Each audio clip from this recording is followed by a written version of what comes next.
Marco സിനിമയുടെ ഡിസ്കഷന്റെ ഇടയിൽ മലയാള സിനിമകൾ കാണരുത്, ഇവർ തമിഴ്നാട്ടിലെ വേസ്റ്റ് ഡംപ് ചെയ്യാണെന്നുള്ള ഒരു കമന്റ് വായിക്കാനിടയിൽ.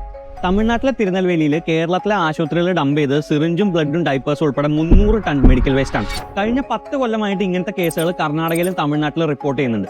ഇന്ത്യയിലെ ഏറ്റവും നല്ല ഹോസ്പിറ്റൽസ് ഉള്ള കേരളത്തിൽ ഇവിടെ ജനറേറ്റ് ചെയ്യുന്ന മെഡിക്കൽ വേസ്റ്റ് ഡിസ്പോസ് ചെയ്യാനുള്ള ഇൻഫ്രാസ്ട്രക്ചർ ഇല്ല. തമിഴ്നാട്ടിൽ 13ഉം കർണാടകയിൽ 25ഉം പ്ലാന്റ് ഉള്ളപ്പോൾ കേരളത്തിൽ വെറും 2 എണ്ണമേ ഉള്ളൂ. കേരളത്തിന്റെ നോർത്തിലെ പാലക്കാട്ടെ പ്ലാന്റും സെൻട്രലിൽ കൊച്ചിയിലെ പ്ലാന്റ് ഉണ്ടെങ്കിലും സൗത്തിൽ ഒരൊറ്റ പ്ലാന്റ് പോലും ഇല്ല.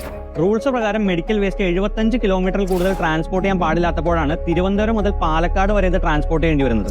കൂടാതെ കാശ് ലാഭിക്കാൻ ചില ഹോസ്പിറ്റലുകൾ ഓതറൈസ്ഡ് പ്ലാന്റ്സിന് പകരം ഈ വേസ്റ്റിന്റെ ഒരു ഭാഗം ഇല്ലീഗൽ ആയിട്ടുള്ള ഏജൻസീസിനാണ് കൊടുക്കുന്നത്. ഗവൺമെന്റ് മാത്രമല്ല ഈ പ്രശ്നത്തിന് ഉത്തരവാദി. പല സ്ഥലങ്ങളിലും വേസ്റ്റ് ട്രീറ്റ്മെന്റ് പ്ലാന്റ് തുടങ്ങാൻ ശ്രമിച്ചെങ്കിലും അതെല്ലാം സമരം കാരണം നിർത്തിവെക്കേണ്ടി വന്നു.